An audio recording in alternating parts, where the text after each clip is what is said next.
সম্মানিত হাজিরিন, আল্লাহ পাক রব্বুল আলামিন বলেন, কাইফা তাকফুরুনা বিল্লাহ, বান্দা কিভাবে তোমরা আমি রবের সঙ্গে নাফরমানি করো, কুফরি করো, অথচ তোমরা এক সময় ছিলে মৃত, তোমাদের কোনো অস্তিত্ব ছিল না।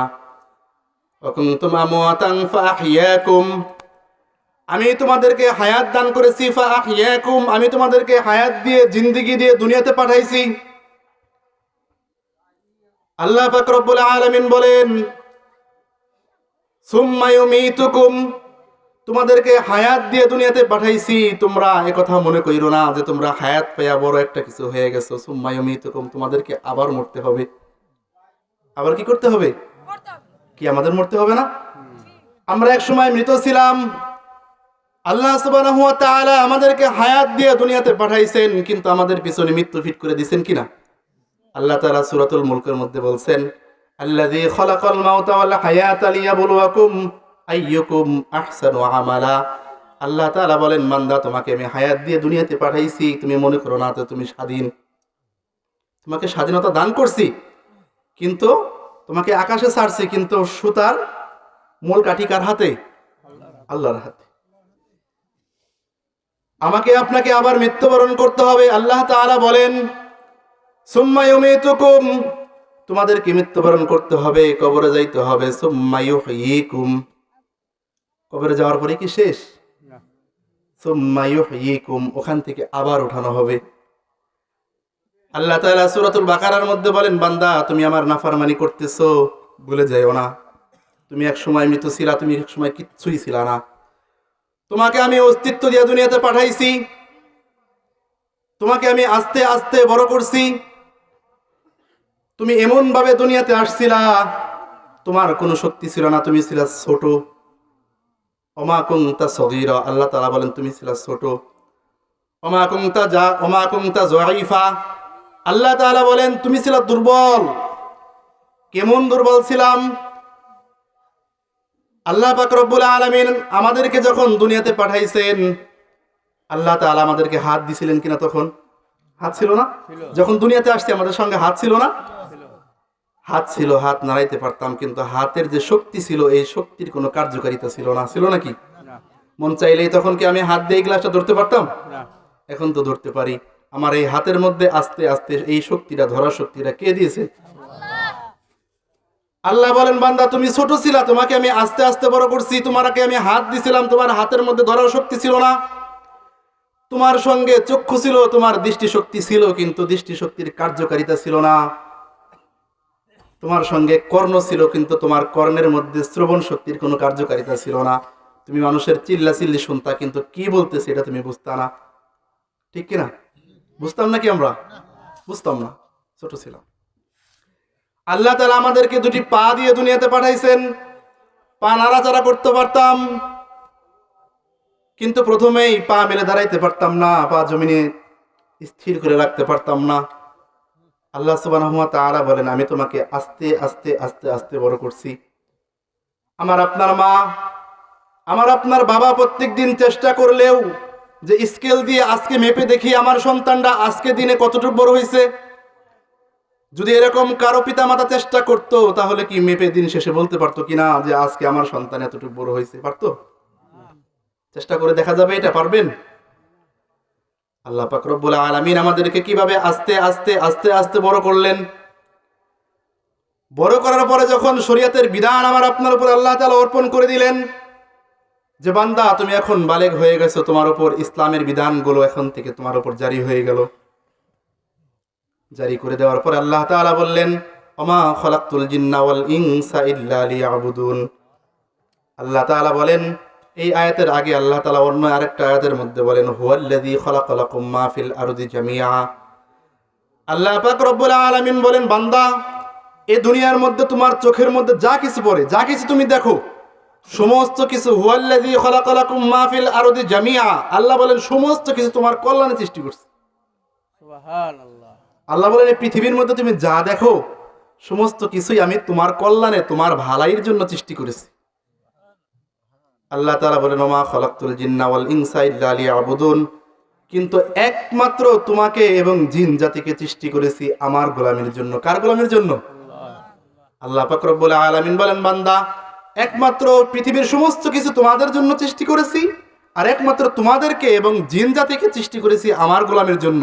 অতএব আমি তোমাদেরকে সৃষ্টি করেছি আমার গোলামের জন্য, সেই তুমি কিভাবে আমার সঙ্গে নাফরমানি করো, আমার হুকুম বাদ দিয়ে অন্যের তাবেদারি করো, অন্যের গোলামি করো। অথচ এটা তো করার কথা ছিল না। যখন রুহের জগতে আমি তোমাকে সৃষ্টি করেছিলাম, আমি তোমাকে জিজ্ঞাসা করেছিলাম আলাস্তু বিরব্বিকুম, আমি কি তোমাদের রব নই? তখন তো তুমি এক বাক্যে স্বীকার করছিলা কলু বালা, জি আপনি আমাদের রব। কিন্তু দুনিয়াতে আসার পরে বান্দা তুমি কিভাবে সেটাকে ভুলে গেলে? আজকে ফজরের নামাজের আজান মসজিদে হয় কিনা? হয়। ফজরের নামাজের আজান মসজিদে হয়, আমি আপনি ল্যাপ গাই দিয়ে কম্বল গাই দিয়ে কিভাবে ঘুমাই। ডাক, আজানের ডাক, আজানের আওয়াজ আসতেছে মুয়াজ্জিনের মুখ থেকে, কিন্তু মূলত ডাকটা কার? আল্লাহ। মূলত ডাকটা তো আল্লাহর। আল্লাহর ডাকে সাড়া দেওয়ার, আল্লাহর ডাকে সাড়া না দিয়ে আমি আপনি ঘুমিয়ে রইলাম, এটা কি মালিকের নাফরমানি না? এই জন্যই আল্লাহ সুবহানাহু ওয়া তাআলা বলেন, বান্দা তুমি কিভাবে আমি রবের সঙ্গে নাফরমানি করো, অথচ একটা সময় তুমি ছিলা মৃত, তোমার কোনো অস্তিত্ব ছিল না। আমি তোমাকে হায়াত দিয়ে দুনিয়াতে পাঠাইছি, সুম্মা ইউমীতুকুম, কিন্তু তুমি মনে করো না, তুমি ভুলে যেও না যে তোমাকে আবার মরতে হবে। সুম্মা ইউহয়িকুম, তোমাকে ওখান থেকে আবার ওঠানো হবে। সুম্মা ইউহয়িকুম সুম্মা ইলাইহি তুরজাউন। আল্লাহ তাআলা বলেন কবর থেকে উঠিয়ে কি করা হবে? কবর থেকে উঠিয়ে আল্লাহ বলেন আমার কাছে আনতে হবে, আমার কাছে আসতে হবে। কবর থেকে উঠে কোথায় যেতে হবে? আল্লাহ তাআলার কাছে যাইতে হবে। আল্লাহ তাআলার কাছে যখন যাব, ময়দানে মাহশার কায়েম হয়ে যাবে। কবরের যুগে কতদিন থাকতে হবে এটার কোনো হিসাব নাই। যদি আমি আপনি দুনিয়ার বুকে ভালো কোনো কাজ করে যাইতে পারি, তাহলে কবর না আমার আপনার জন্য ভালো। আল্লাহ রাসূল সাল্লাল্লাহু আলাইহি ওয়াসাল্লাম হাদিসের মধ্যে বলেন, আল কবরু রাউজাতুম মিন রিয়াজিল জান্নাহ আও হুফরাতুম মিন হুফারিন নার। কবর হইল এমন একটা জায়গা, এটা হবে কারো জন্য একটি জাহান্নামের গর্ত, অথবা হবে কারো জন্য জান্নাতের একটি টুকরা। সুবহানাল্লাহ। জান্নাতের টুকরা কাদের জন্য হবে, আর জাহান্নামের গর্ত কাদের জন্য হবে?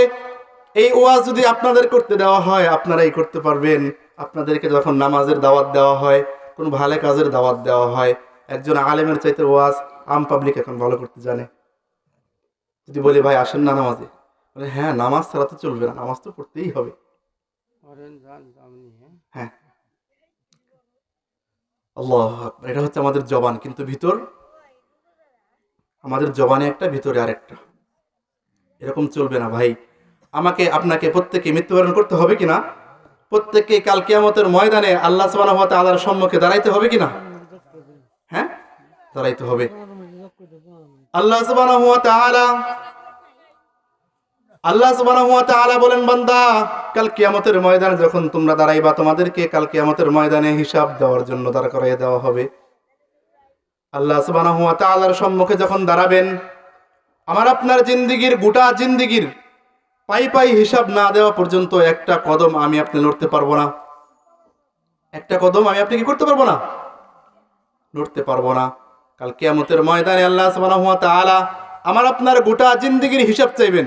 আমি আপনি দুনিয়াতে কোথায়, কোন জায়গায়, কোন কাজ করছি, সমস্ত কাজের হিসাব কাল কিয়ামতের ময়দানে দিতে হবে। আমি যে আজকে এখানে গুনাহে লিপ্ত হচ্ছি, মালিকের নাফরমানি করতেছি, মালিকের নাফরমানি করাই হচ্ছে গুনাহে লিপ্ত হওয়া। কাল কিয়ামতের ময়দানে যখন দাঁড়াবেন, বান্দাকে আল্লাহ সুবহানাহু ওয়া তাআলা জিজ্ঞাসা করবে, তুমি অমুক দিন ফজরের নামাজ পড়ছো? বলে হ্যাঁ ফজরের নামাজ পড়ছি। আমি ফজরের নামাজে সবার আগের কাতারে থাকতাম, ইমাম সাহেবের পিছনে থাকতাম। বান্দা দুনিয়াতে থাইকাও মিথ্যা কথা বলছে, বান্দা আল্লাহর সম্মুখে দাঁড়ায়ও মিথ্যা কথা বলবে। নাফরমান বান্দাগুলো কি করবে?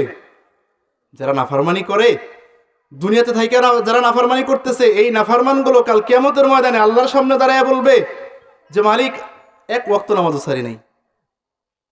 এই কথা যখন বলবে, সূরাতুল ইয়াসিনের মধ্যে আসছে, আল্লাহ তাআলা বলছেন, আল ইয়াওমা নাখতিমু আলা আফওয়াহিহিম ওয়া তুকাল্লিমুনা আইদিহিম ওয়া তাশহাদু আরজুলুহুম বিমা কানু ইয়াকসিবুন।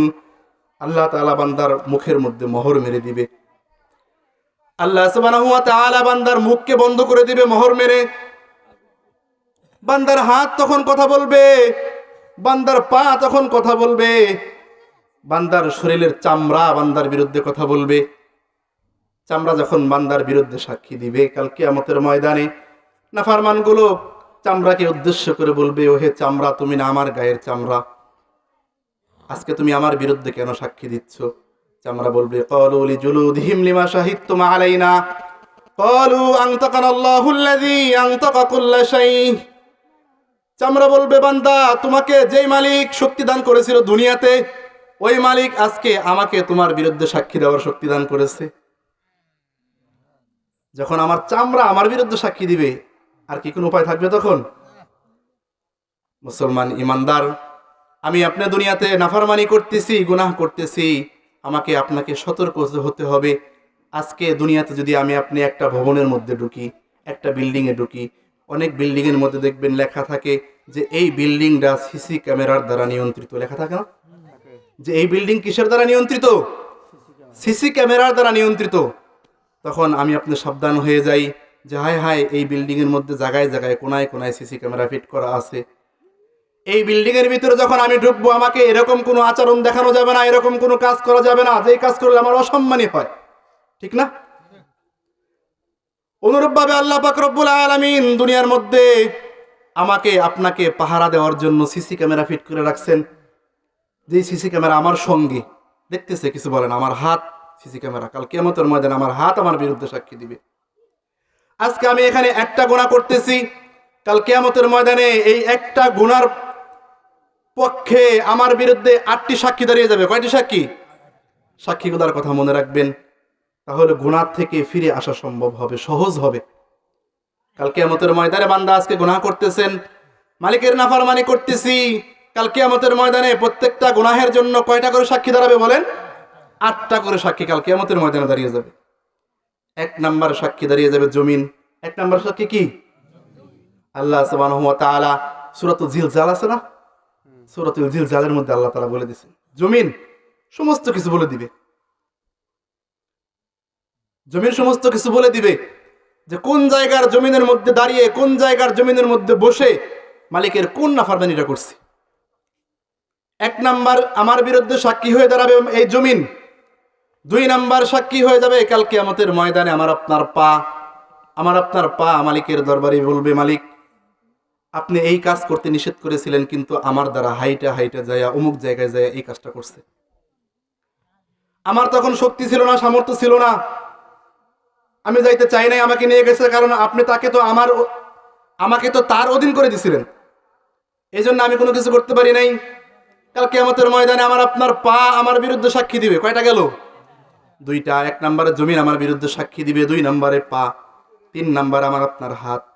এই হাত কাল কিয়ামতের ময়দানে বলবে, মালিক, অমুক জিনিস আমার দ্বারা ধরতে নিষেধ করছিলেন, কিন্তু আপনার এই বান্দা অহরহ সব সময় অমুক জিনিস, যেই জিনিস ধরতে নিষেধ করেছিলেন সেই জিনিস ধরছে।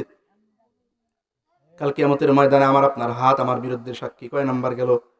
3 নাম্বার। সাক্ষীগুলা মনে রাখবেন, গুনাহ থেকে বাঁচা সহজ হবে ইনশাআল্লাহ। 4 নাম্বার সাক্ষী। 4 নাম্বার সাক্ষী হবে আমার আপনার কর্ণ।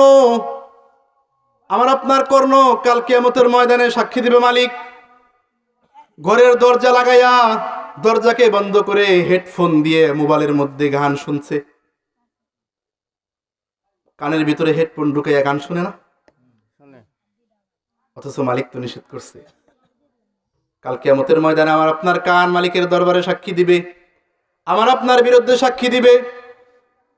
4 নাম্বার সাক্ষী হয়ে যাবে আমার আপনার কান। 5 নাম্বার সাক্ষী হয়ে যাবে কাল কিয়ামতের ময়দানে আমার আপনার চক্ষু। আমার আপনার কি? আমার আপনার চক্ষু কাল কিয়ামতের ময়দানে আমার আপনার বিরুদ্ধে সাক্ষী দিবে, বলবে, মালিক, আপনি বলছিলেন আমার দ্বারা বেগানা কোনো নারীর দিকে না তাকাইতে, কিন্তু সে তাকাইছে। যে সমস্ত জিনিস আপনি দেখতে নিষেধ করছিলেন সেই সমস্ত জিনিস বারবার দেখছে। যাত্রার প্যান্ডেলে যায় আনে মহিলাগণ গান গাইছে, সেইগুলা দেখছে, শুনছে। এই চোখ কাল কিয়ামতের ময়দানে আমার আপনার বিরুদ্ধে সাক্ষী দিবে। কয়টা গেল? 5টা। 5 নাম্বার সাক্ষী হয়ে যাবে আমার আপনার চক্ষু। 6 নাম্বার সাক্ষী কাল কিয়ামতের ময়দানে আমার আপনার বিরুদ্ধে দাঁড়িয়ে যাবে আমার আপনার শরীরের চামড়া। এই চামড়া চর্চার জন্য কত কিছু না করি, হ্যাঁ? একটা সাবানের দাম 200 টাকা, 250 টাকা, 300 টাকা, 500 টাকা, 1000 টাকা। এই সাবান ব্যবহার করি আমার আপনার এই চামড়াকে সুন্দর রাখার জন্য। মনে রাখেন, এই চামড়াকে আপনি সুন্দর করতেছেন, অসুবিধা নাই, রূপচর্চা নিষেধ নাই, কিন্তু ইসলামের বিধানের ভিতরে থেকে রূপচর্চা করতে হবে এবং সেটাকে কাজে লাগাইতে হবে। আপনি রূপচর্চা করতেছেন কিন্তু নামাজের সময় হয়ে গেছে, আপনি ওটার মধ্যেই ব্যস্ত। সাক্ষী দিবে, মনে রাখেন, কাল কিয়ামতের ময়দানে চামড়া। 6 নাম্বার সাক্ষী হয়ে যাবে আমার আপনার চামড়া। চামড়া কাল কিয়ামতের ময়দানে আমার আপনার বিরুদ্ধে সাক্ষী দিবে। 7 নাম্বার সাক্ষী, সম্মানিত উপস্থিতি, সংক্ষেপ করতেছি। 7 নাম্বার সাক্ষী হয়ে যাবে কাল কিয়ামতের ময়দানে আমার আপনার 2 কাঁধে 2জন ফেরেশতা আছে না? কি বলেন, 2 কাঁধে 2জন ফেরেশতা আছে না? আল্লাহ তাআলা কোরআনের মধ্যে বলছেন, কিরামান কাতিবিনা ইয়ালামুনা মা তাফআলুন, বলছে না? আল্লাহ সুবহানাহু ওয়া তাআলা বলছেন আমার আপনার 2 কাঁধের মধ্যে 2জন ফেরেশতা আছে, ডান কাঁধে একজন, বাম কাঁধে একজন। ডান কাঁধের ফেরেশতা যিনি, তিনি আমাদের নেক আমলকে লিখতে থাকেন। বাম কাঁধের ফেরেশতা যিনি, তিনি আমাদের গুনাহের কাজগুলো লিখতে থাকেন। কিনা? এখানে আমাদের একটা ভুল ধারণা আছে। ভুল ধারণা আছে, আমরা মনে করি কিরামান কাতিবিন 2জন ফেরেশতার নাম, মনে করি না? প্রশ্ন করলাম না, প্রশ্ন করলে আপনারা এটাই বলতেন যে হ্যাঁ, কিরামান কাতিবিন 2জন ফেরেশতার নাম।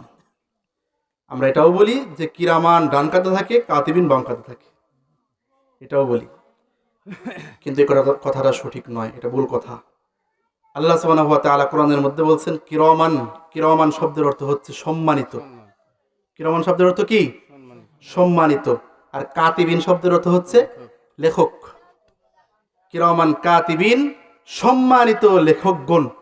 2জন ফেরেশতার নাম কি? একজনের নাম হচ্ছে ডান কাঁধে যিনি থাকেন, ওনাকে বলা হয় আমির, আর বাম কাঁধে যিনি থাকেন ওনাকে বলা হয় মামুর। ডান কাঁধেরটা উস্তাদ আর বাম কাঁধেরটা কি? ছাত্র। আল্লাহু আকবার। তাহলে কিরামান কাতিবিন কোন ফেরেশতার নাম না। আল্লাহ সুবহানাহু ওয়া তাআলা বলেন আমার আপনার 7 নাম্বার সাক্ষী আমার আপনার বিরুদ্ধে কাল কিয়ামতের ময়দানে দাঁড়াবে কে? আমার আপনার 2 কাঁধের 2জন ফেরেশতা কিরামান কাতিবিন। কাল কিয়ামতের ময়দানে এই 2জন ফেরেশতা কাল কিয়ামতের ময়দানে আমার আপনার বিরুদ্ধে সাক্ষী হয়ে দাঁড়িয়ে যাবেন যে কোন জায়গায় কোন কাজটা আমি আপনি করছি, একেবারে খাতা সহ লেখা সহ নিয়ে দাঁড়িয়ে যাবে। 8 নাম্বার সাক্ষী হবে কাল কিয়ামতের ময়দানে আমার আপনার নিজ নিজ আমল নামা। নিজ নিজ কি? আমল নামা। আমি যে আমল করতেছি প্রত্যেকে একটা আমল নামা আছে না, একটা শীট আছে না, সেই শীট, সরাসরি সেই শীট সাক্ষী দিবে কাল কিয়ামতের ময়দানে। আল্লাহ তাআলা এটা কোরআনের মধ্যে সুস্পষ্ট ভাবে সূরাতুল কাহফের মধ্যে বলে দিয়েছেন।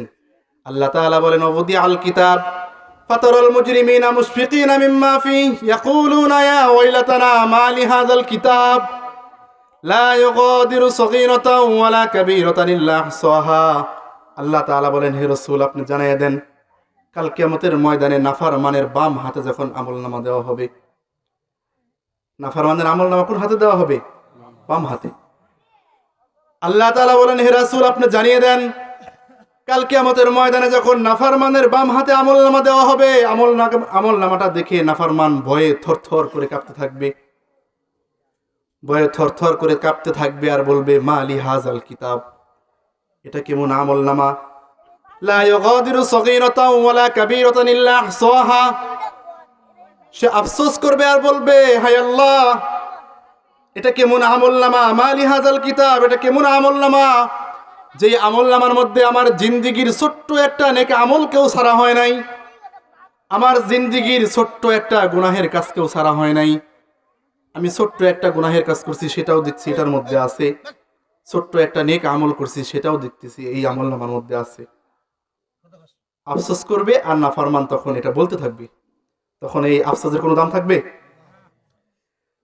নাফরমান যখন বাম হাতে আমলনামা পাবে, সম্মানিত হাজিরিন, কোরআনের মধ্যে আল্লাহ তাআলা বলছেন নাফরমানের শুধু সোজা বাম হাতে এইভাবে আমলনামা না, এইভাবে দেওয়া হবে না। আল্লাহ তাআলা ফেরেশতাদেরকে বলবেন নাফরমানের বাম হাতটাকে বুকের এখানে ছিদ্র করো, কলিজা বরাবর তার বুকের এখানে ছিদ্র করা হোক। এখানে ছিদ্র করে বাম হাতটাকে ভিতর দিয়ে ঢুকিয়ে দেওয়া হবে পিছনের দিকে, পিছনের দিকে ঢুকিয়ে হাতটাকে টান দিয়ে ওই দিকে বের করে দেওয়া হবে। পিছনের দিকে বের করে আল্লাহ তাআলা বলবেন, এইবার নাফরমানের বাম হাতের মধ্যে আমলনামা দাও। নাফরমানের বাম হাতে যখন আমলনামা দেওয়া হবে, বলা হবে, নাফরমান তুমি তোমার আমলনামা পড়ো, তুমি দুনিয়াতে কি করছো এখন তুমি পড়ো।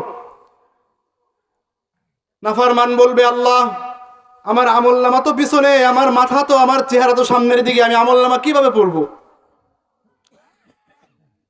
আল্লাহ সুবহানাহু ওয়া তাআলা ফেরেশতাদেরকে বলবেন, ফেরেশতা নাফরমানের ঘাটটাকে মোচড় দিয়ে ভাঙ্গে পিছনের দিকে ঘুরাইয়া দাও। নাফরমানের ঘাটটাকে মোচড় দিয়ে ভাঙ্গে পিছনের দিকে ঘুরিয়ে দাও। আল্লাহ পাক রব্বুল আলামিনের ফেরেশতারা আল্লাহ তাআলার হুকুমকে মেনে নাফরমানের ঘাটটাকে মোচড় দিয়ে ভেঙে পিছনের দিকে ঘুরিয়ে দিবেন। এইবার বলবেন, এইবার তোমার আমলনামা পড়ো, তুমি দুনিয়াতে কি করছো? তুমি দুনিয়াতে তো মালিকের একটাও নাফরমানি ছাড়া কোনো কাজ করো নাই। মালিক তোমাকে যেই রাস্তায় চলতে বলছেন, মালিক তোমাকে যেই জন্য সৃষ্টি করেছিলেন, তুমি সেই কাজ বাদ দিয়ে তোমার মন গড়া জিন্দেগি তুমি দুনিয়াতে কায়েম করছিলা। আল্লাহ পাক রব্বুল আলামিন তোমাকে সৃষ্টি করার পূর্বেই তোমার কাছে কোরআন দিয়েছিলেন, তোমার কাছে রাসূলের সুন্নাহ দিয়েছিলেন, রাসূলের হাদিস দিয়েছিলেন, যে তুমি এটাকে সামনে রেখে তোমার জীবনকে তুমি বাস্তবায়ন করবা। অথচ আল্লাহ তাআলা তোমাকে পাঠাইছেন আল্লাহ তাআলার হুকুম মানার জন্য, আর তুমি সদা সর্বদা আল্লাহর নাফরমানি করে তোমার মন চাহি জিন্দেগি যাপন করে আসছো। আজকে কিয়ামতের ময়দানে তোমার এই অবস্থা। সম্মানিত হাজিরিন, তাহলে আমাকে আপনাকে কাল কিয়ামতের ময়দানে আমার আপনার বিরুদ্ধে যেন এরকম 8টি সাক্ষী না দাঁড়ায়। 1 নম্বর সাক্ষী কি বলছিলাম? 1 নম্বর সাক্ষী জমিন, 2 নম্বর সাক্ষী পা, 3 নম্বর সাক্ষী হাত, 4 নম্বর সাক্ষী আমার আপনার কর্ণ, 5 নম্বর আমার আপনার চক্ষু কাল কিয়ামতের ময়দানে আমার আপনার বিরুদ্ধে সাক্ষী দিবে। 6 নম্বর সাক্ষী কাল কিয়ামতের ময়দানে আমার শরীরের চামড়া। 7 নম্বর সাক্ষী আমার আপনার 2 কাঁধের 2 ফেরেশতা। 8 নম্বর সাক্ষী কাল কিয়ামতের ময়দানে দাঁড়িয়ে যাবে স্বয়ং আমার আপনার আমলনামা। স্বয়ং আমার আপনার আমলনামা কাল কিয়ামতের ময়দানে এরকম 8টি সাক্ষী দাঁড়িয়ে যাবে। যখন 8টি সাক্ষী কাল কিয়ামতের ময়দানে দাঁড়িয়ে যাবে, তখন আমার আপনার উপায়টা কি হবে? তখন শুধু কান্না করতে থাকবেন, কাঁদতে থাকবেন, আর বলতে থাকবেন, মালিক আমাকে আরেকটু সময় দেওয়া হোক, আমাকে আবার দুনিয়াতে পাঠানো হোক, আমি এবার নেক কাজ করে আসব। তখন কি এটা সম্ভব হবে কি? সম্মানিত হাজিরিন, আপনি কাল সকালবেলা বাজারে যাবেন, বাজারে যাইয়া দেখবেন আপনার পকেটে টাকা নাই, টাকার ব্যাগ বাড়িতে রেখে গেছেন। টাকার ব্যাগ বাড়িতে রেখে গেছেন, আপনি দ্রুত বাড়িতে চলে আসবেন। অথবা মনে করবেন যে না, এই বাজার পাইলাম না, আরেক বাজার আছে, বাড়ির থেকে টাকা নিয়ে সেই বাজারে গিয়ে বাজার করব, এরপরে বাড়িতে নিয়ে এসে খাবার খাবো।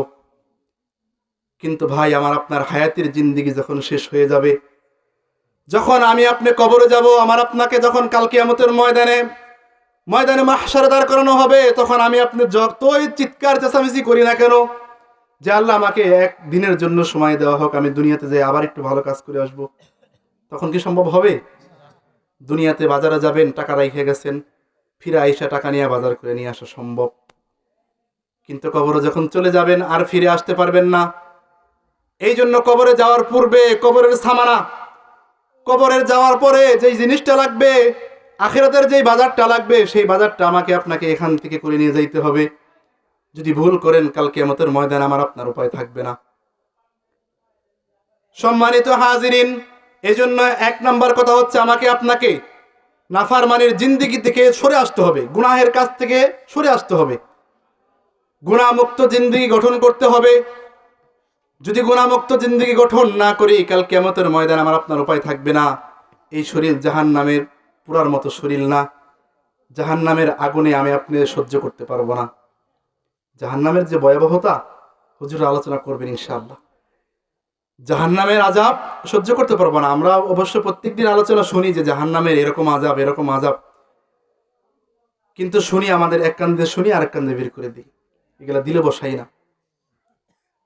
অথচ কাল কিয়ামতের ময়দানে এখন যদি আমি আপনি চোখের 1 ফোঁটা পানি ফেরে আজকে আমার আপনার গুনাহকে সামনে রেখে অনুতপ্ত হয়ে, লজ্জিত হয়ে, শর্মিন্দা হয়ে আল্লাহ তাআলার কাছে মাপ চাই গুনাহের জন্য, আল্লাহ তাআলা মাফ করবে না? আল্লাহ তাআলা মাফ করবে। আল্লাহ তাআলা মাফ করছেন, এরকম ইতিহাস বহুত আছে। অনেক বড় বড় নাফরমানি করছে, অনেক বড় বড় গুনাহের কাজ করছেন, কিন্তু আল্লাহ পাক রব্বুল আলামিন তাদেরকে মাফ করছেন। তাওবা করছেন, আল্লাহ তাআলা তাদেরকে মাফ করছেন। বনী ইসরাইলের একজন লোক ছিল, তার নাম ছিল কিফিল। আপনারা নাম শুনছেন? কিফিল, কিফিলের নাম শুনছেন আপনারা? কিফিল বড় বদমাইশ ছিল। কিফিলের অভ্যাস ছিল শুধু জেনাহের কাজে লিপ্ত হওয়া। অনেক সম্পদশালী ছিলেন, অনেক টাকা পয়সার মালিক ছিলেন, অনেক টাকাওয়ালা ছিলেন কিফিল। তৎকালীন জামানায় লক্ষ লক্ষ টাকা প্রত্যেক দিন খরচ করতো জেনাহের পিছনে। প্রত্যেক দিন একজন করে নারী নিয়ে আসতো, কিনে কিনে নিয়ে আসতো টাকা দিয়ে, নিয়ে আইসা সে জেনা করত। একদিন একজন মেয়েকে নিয়ে আসছেন, টাকা দিয়ে নিয়ে আসছেন, নিয়ে এসে তার কামরার মধ্যে রাখছেন, রাইখা বলতেছেন তুমি রেডি হও, আমি আসতেছি। এই কথা বলে যখন কিফিল নিজের কামরায় চলে গেছেন, কিছুক্ষণ পরে যখন আসছে, আয়সা দেখে মেয়েটা অঝারে কান্না করতেছে, তার চোখ দিয়ে পানি বেয়ে বেয়ে পড়তেছে। কিফিল বলে, কিরে তুই কান্না করতেছিস কেন? আমি তো তোমাকে জোর করে ধরে আনি নাই, আমি তো তোমাকে টাকার বিনিময়ে নিয়ে আসছি, তুমি কেন কান্না করতেছো? আমি তো তোমাকে জোর করে আনি নাই, তাহলে কান্না করো কেন? মেয়ে জবাব দিতেছেন, কিফিল তুমি প্রত্যেক দিন যেই জাতীয় মেয়ে তোমার ঘরে নিয়ে আসো, আমি ওই জাতীয় মেয়ে নয়, আমি আসলে বাজারি মেয়ে নয়, আমি অভাবের মধ্যে পড়ছি, অভাবের তাড়নায় সমস্যার কারণে আমার কিছু টাকার প্রয়োজন, টাকার প্রয়োজনে আমি তোমার কাছে ধরা দিছি। কিফিল বলতেছে, টাকার প্রয়োজন, টাকা পেয়ে গেছো, তাহলে টাকার জন্য ধরা দিছো, তাহলে কান্না করো কেন? টাকা দরকার, তোমার টাকা দরকার আর আমার তোমাকে দরকার, তুমি টাকা পেয়ে গেছো, কান্না করার কি আছে? মেয়ে বলতেছেন, টাকা তো পেয়ে গেছি, কান্না করতেছি এই জন্য যে দুনিয়ার জমিনে কিছু টাকার জন্য আজকে তোমার সঙ্গে আমি জেনাহে লিপ্ত হব, কিন্তু কাল কিয়ামতের ময়দানে আমার এই চেহারাটা আমার মালিককে আমি কেমনি দেখাবো? আমি এই জন্য ভয়ে কান্না করতেছি যে কিছু টাকার জন্য আজকে আমি মালিকের নাফরমানিতে লিপ্ত হচ্ছি, কাল কিয়ামতের ময়দানে যখন আমার মালিকের সামনে দাঁড়াইতে হবে, তখন এই চেহারাটা নিয়ে আমি কেমনি দাঁড়াবো মালিকের সামনে? কিতাবের মধ্যে আসছে, ওই মেয়ের এই কথাটা কিফিলের দিলের মধ্যে তীরের মতো লাগছে। কিসের মতো? কিফিলের দিলের মধ্যে এই কথাটা তীরের মতো লাগছেন যে হায় রে বোন, তুমি কি শোনাইলা? আজকে একদিনের জন্য তুমি আমার কাছে আসছো, অল্প সময়ের জন্য টাকার বিনিময়ে, বিপদে পড়ে আসছো, আর তুমি কান্না করতেছো যে কাল কিয়ামতের ময়দানে তোমার এই চেহারা মালিকের সামনে কেমনি দেখাইবা? তোমার ভিতরে যদি এই ভয় থাকে, এই ভয় হয়, তাহলে আমি কিফিলের কি হবে? আমার কি হবে? আমি তো প্রত্যেক দিন মালিকের নাফরমানি করতেছি।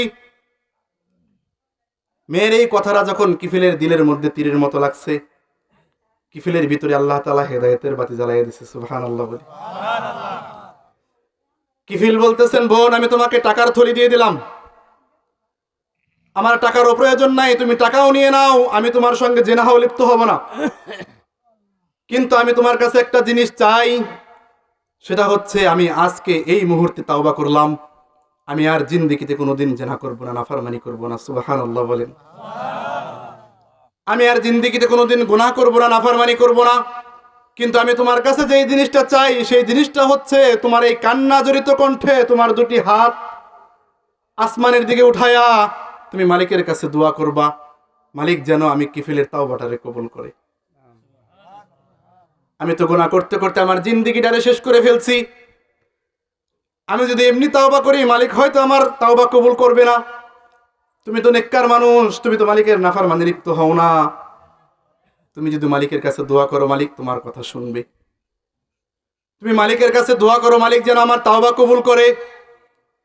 কিতাবের মধ্যে আসছে, মেয়েটা কান্না জড়িত কণ্ঠে দুটি হাত আসমানের দিকে উঠিয়ে কিফিলের জন্য দোয়া করছে, মালিক আপনার এই বান্দার তাওবাকে আপনি কবুল করে নিয়েন।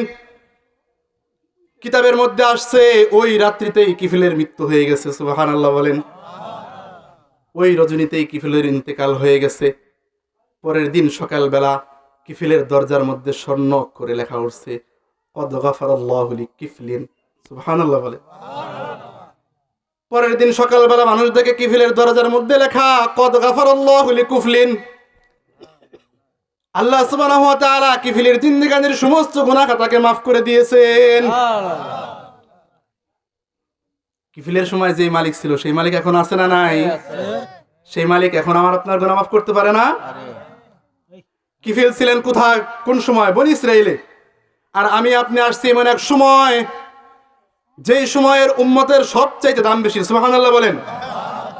পৃথিবীর যুগে আল্লাহ তাআলা যত নবী রাসূল পাঠাইছেন, সমস্ত নবী রাসূলের মধ্যে আমার আপনার রসুল সবচেয়ে দামি রসুল।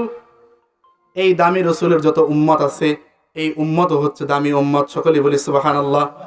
তাহলে এই দামি উম্মত যখন আল্লাহ তাআলার কাছে তাওবা করবে, আল্লাহ তাআলা সে তাওবা কবুল করবে না?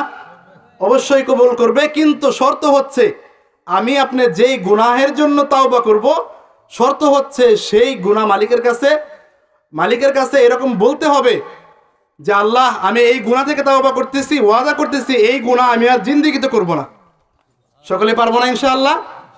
সকলে ওয়াদা করতে হবে, সকলের মনে রাখতে হবে। এই জন্য গুনাহের পূর্বে আমি আপনি সকলেই মনে রাখবো যে আমার আপনার 8টি সাক্ষী কাল কিয়ামতের ময়দানে দাঁড়িয়ে যাবে। এটা যদি মনে করেন তাহলে গুনাহ থেকে বেঁচে থাকা সম্ভব হবে। সম্মানিত উপস্থিতি, আল্লাহ সুবহানাহু ওয়া তাআলা যে আলোচনাগুলো করলাম, আল্লাহ সুবহানাহু ওয়া তাআলা সর্বপ্রথমে আলোচনার উপর আমাকে এবং আপনাদের সকলকেই আমল করা তৌফিক দান করুন। সকলে বলে আমিন।